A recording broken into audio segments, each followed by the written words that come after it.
Most people hear the phrase, make money while you sleep, and immediately imagine something magical, something reserved for people who were born rich, inherited a business, or somehow found the secret door into a financial world the rest of us never get invited into. But if you study Warren Buffett long enough, you realize he has been saying something much quieter and much more uncomfortable for decades. Wealth is not usually built by chasing income harder and harder. Wealth is built by slowly owning things that keep working after you stop.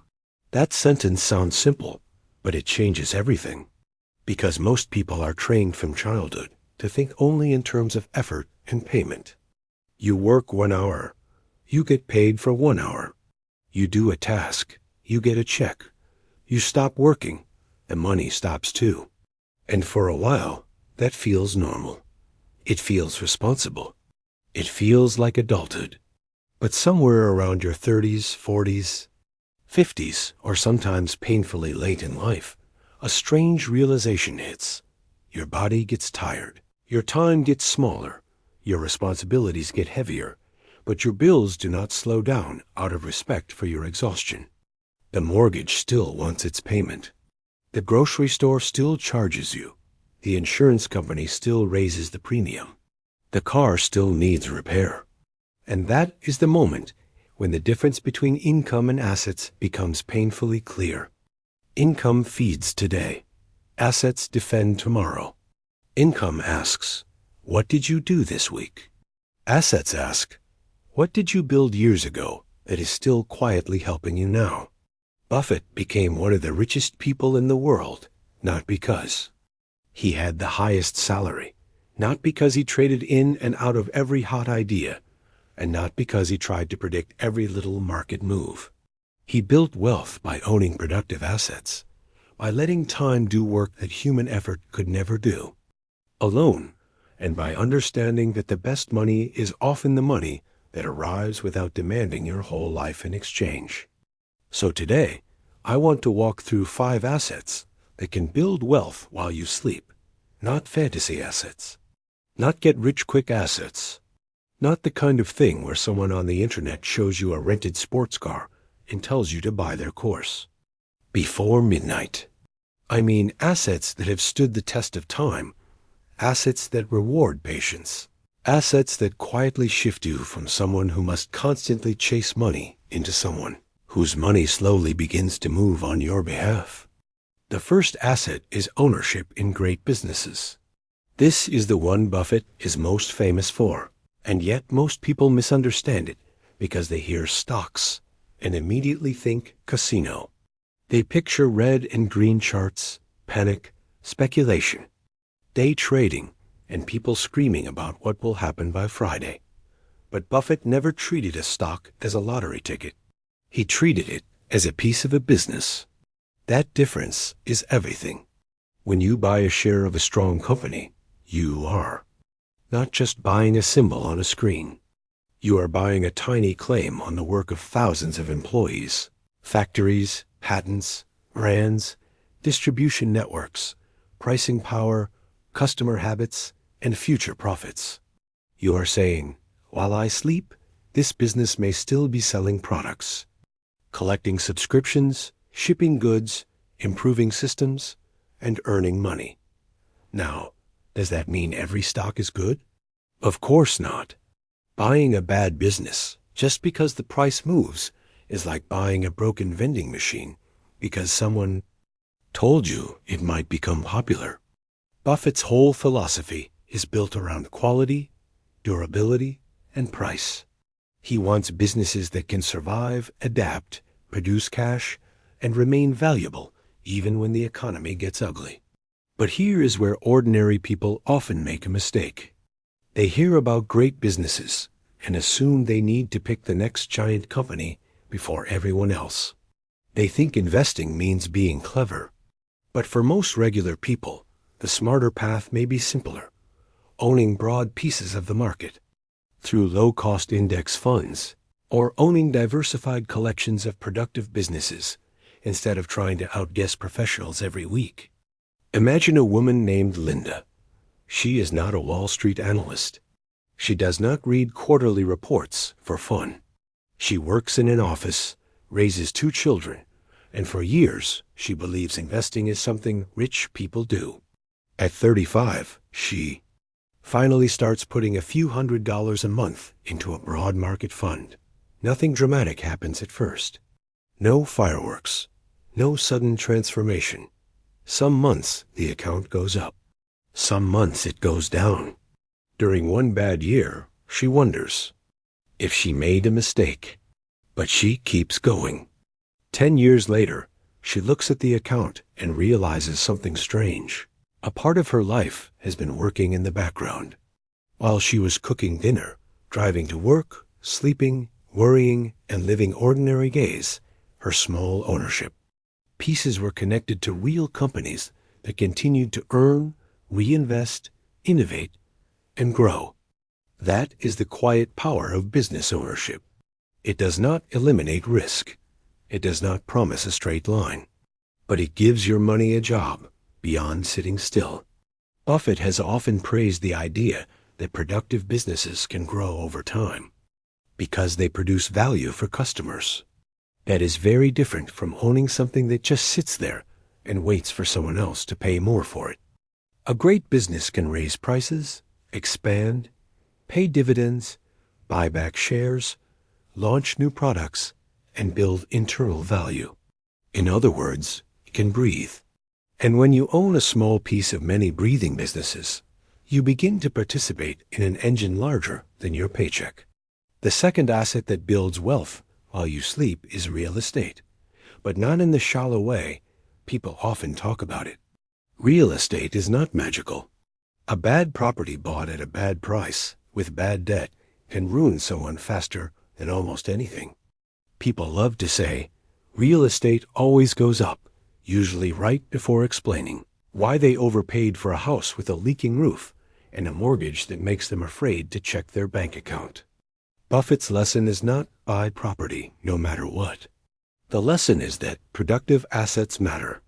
A property can be productive if it provides shelter someone is willing to pay for, if the numbers work, if the debt is controlled, and if the owner understands the true costs. Real estate can build wealth while you sleep because tenants pay rent, mortgages slowly get reduced, property values may rise over long periods, and inflation can sometimes make fixed-rate debt easier to carry over time. But the hidden word is may. The numbers still matter. Repairs matter. Vacancy matters. Taxes matter. Insurance matters. Management matters. A rental property is not passive if you bought yourself a second job with a roof attached. But when done carefully, real estate can become one of those assets that quietly shifts the balance. Imagine a man named Robert who buys a modest duplex instead of stretching for the biggest house a bank will approve. One side helps cover the mortgage. He lives in the other side for several years. It is not glamorous. His friends buy prettier homes with larger kitchens and better countertops. Robert deals with a broken water heater, an annoying tenant, and weekends where he would rather be resting than calling a repair person. But 10 years later, the story looks different. His loan balance is lower. Rents are higher. The property has appreciated. The asset is not perfect, but it has been doing something while he slept. Every month, part of someone else's rent helped move him closer to ownership. That is the kind of boring wealth building people overlook because it does not look impressive in the beginning. And for people who do not want to own physical property, real estate investment trusts can offer exposure to property income without becoming a landlord, though they come with their own risks, fees, and market volatility. The deeper Buffett style principle is this: do not worship the asset category. Understand the cash flow. A home you live in can provide stability, but it does not automatically make you wealthy if it consumes every dollar you earn. A rental can create income, but only if purchased and managed with discipline. A beautiful building with terrible economics is not an asset. It is a liability wearing nice clothes. The third asset is cash-producing investments like dividends, interest, and short-term reserves. But this one needs to be explained carefully because people often go to extremes. Some people keep too much cash forever and wonder why inflation quietly weakens them. Other people keep no cash at all because they want every dollar chasing growth. And then one emergency forces them to sell good investments at the worst possible time. Buffett understands cash differently. Cash is not just laziness. Cash is optionality. Cash lets you survive. Cash lets you act. Cash lets you avoid desperation. When everyone else is forced to sell, the person with cash can buy. When life hits hard, the person with cash does not need to borrow at terrible terms. When a job disappears, the person with cash has time to think instead of panic. Now, cash itself usually will not make you rich in the same way long-term ownership of businesses can. But properly placed cash equivalents, such as high-yield savings, money market funds, treasury bills, or other conservative instruments, can earn interest while staying relatively accessible. That interest may not sound exciting, but excitement is not the goal of every dollar. Some dollars are soldiers, some dollars are builders, and some dollars are bodyguards. The bodyguard dollars are the ones that stand between you and financial humiliation. Think of a woman named Diana. For years, every surprise expense felt like an attack. A car repair meant credit card debt. A medical bill meant panic. A delayed paycheck meant overdraft fees.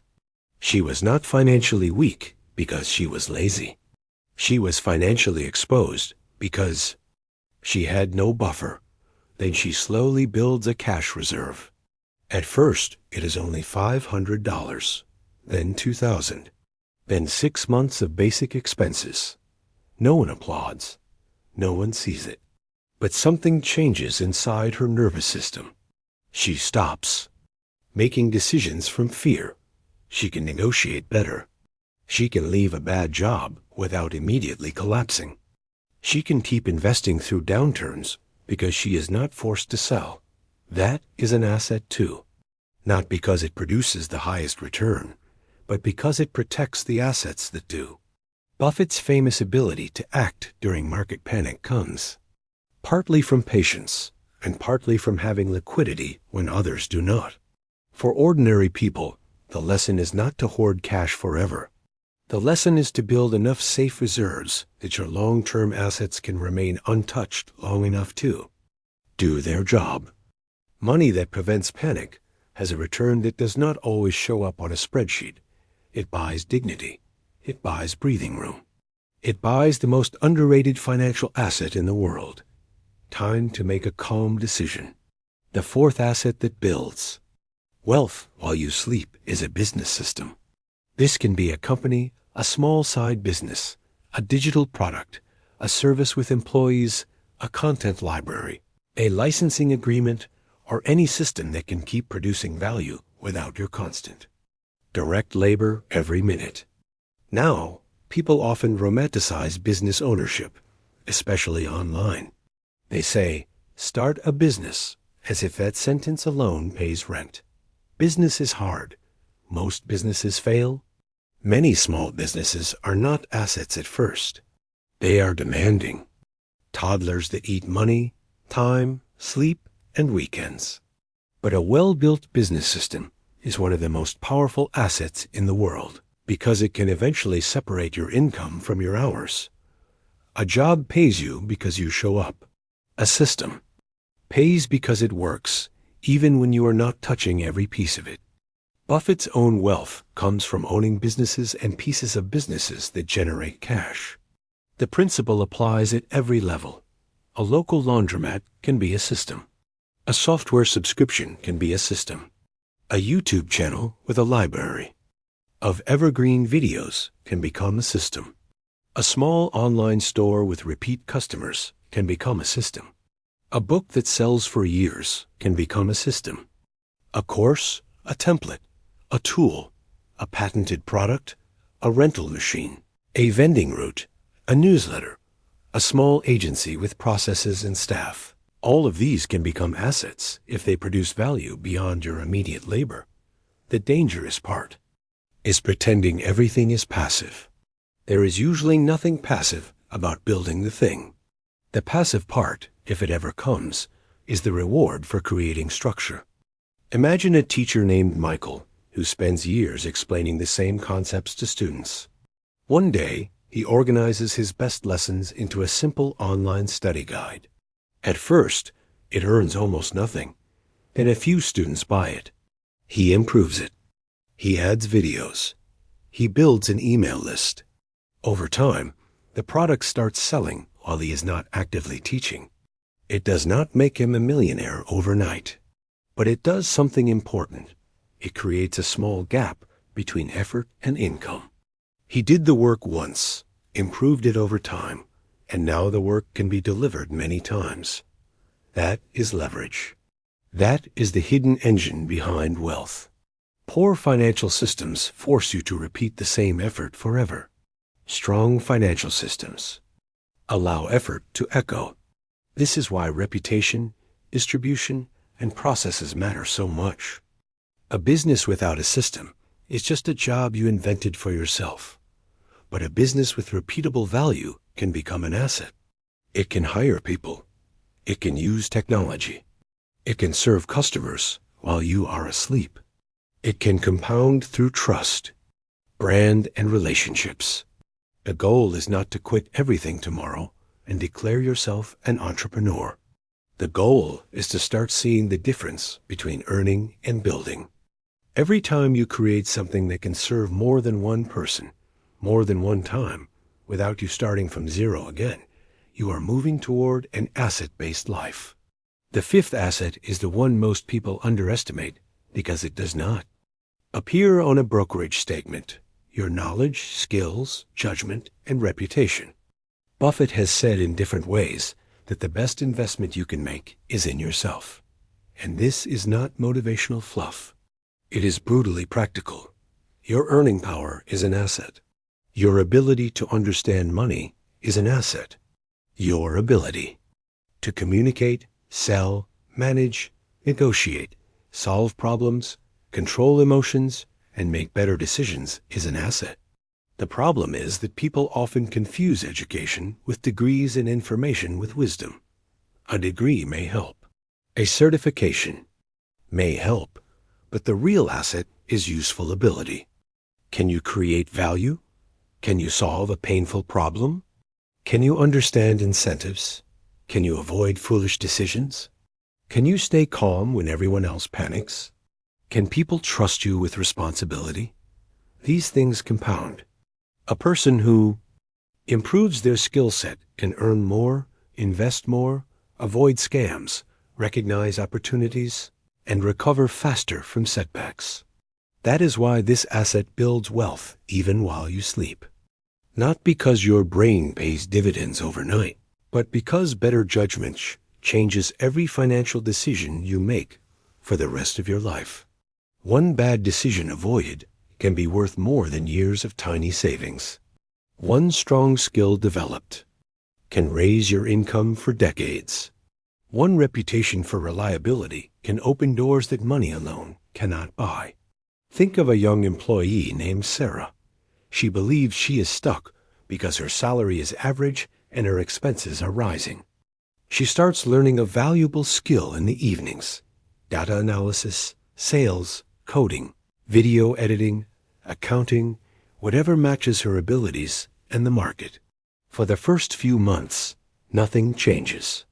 She feels foolish studying after work, when everyone else is relaxing. But 2 years later, she is in a different role, making significantly more money. That extra income becomes investment fuel. Her skills did not just give her more cash. They changed the size of the shovel she uses to build assets. This is where many financial conversations are incomplete. They tell people to cut coffee, but never tell them to increase capability. Cutting waste matters. Discipline matters. But you can only shrink your life so much.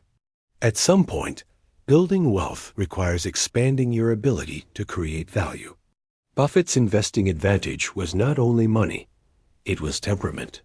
He could read, wait, think independently, and avoid emotional mistakes. Those are skills. In a world obsessed with speed, patience is a skill. In a world addicted to noise, clarity is a skill.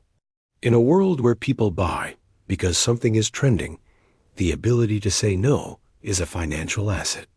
And reputation may be the quietest compounding machine of all.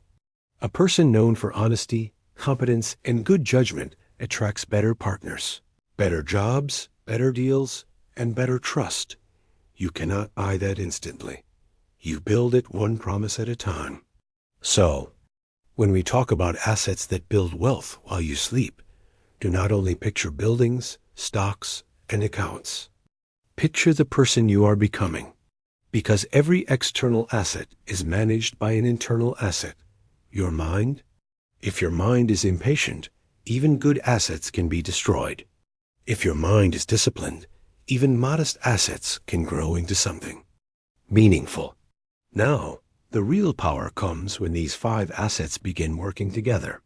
Ownership in businesses gives you long-term growth. Real estate can give you income and stability if bought wisely. Cash reserves give you protection and optionality. Business systems give you leverage beyond your hours.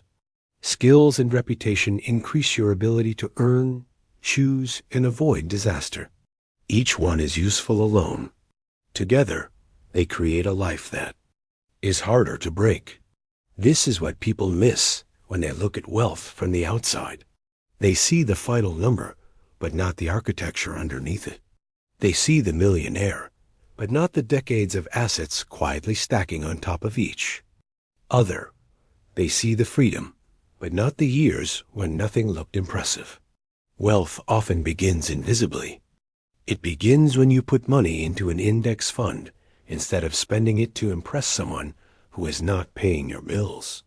It begins when you keep a cash reserve instead of pretending emergencies are rare. It begins when you buy a modest property with good numbers instead of a beautiful liability. It begins when you spend an evening learning a skill instead of scrolling through people, pretending to be richer than they are. It begins when you build something once that can serve people. Many times, none of this feels dramatic in the moment. But the oak tree never looks dramatic while it is still an acorn. Buffett's genius was not that he found a way to avoid time. It was that he respected time enough to partner with it. Most people fight time. They want wealth now. They want the shortcut now. They want the result before the roots. But assets are roots. They grow underground before anyone sees the tree. For years, it may feel like nothing is happening. Then one day, you realize your dividends are larger than they used to be. Your account balance recovers faster after downturns. Your rental income covers more of the mortgage. Your emergency fund prevents a crisis. Your skill earns you a better offer. Your small business makes sales while you are having dinner. That is when money starts to feel different. Not because life becomes perfect, but because you are no longer standing alone against every bill with only this month's paycheck in your hand. You have helpers. You have little workers. You have assets. And the most important thing is to start before it feels impressive. Start with one share, one skill, one reserve account, one system, one careful decision, one refusal to waste money on something that steals your future peace. The world will always reward noise in the short term. It will always make speculation look more exciting than patience. It will always make consumption look more attractive than ownership. But the quiet truth remains. The people who build lasting wealth eventually own things that work when they do not. They own pieces of businesses. They own cash flow. They own systems. They own knowledge. They own choices. And choices are the final form of wealth, not luxury, not applause, not the ability to show strangers that you are doing well. The real wealth is waking up and realizing your entire life does not depend on pleasing one employer, One client, one bank, or one paycheck. The real wealth is having time to think, room to breathe, and assets that continue whispering in the background. You are not starting from zero anymore. That is the lesson. Not that you can get rich while doing nothing, but that you can do the right things long enough that your money eventually begins doing some of the work too. And once that begins, quietly, slowly, almost invisibly, your financial life starts to change while you sleep.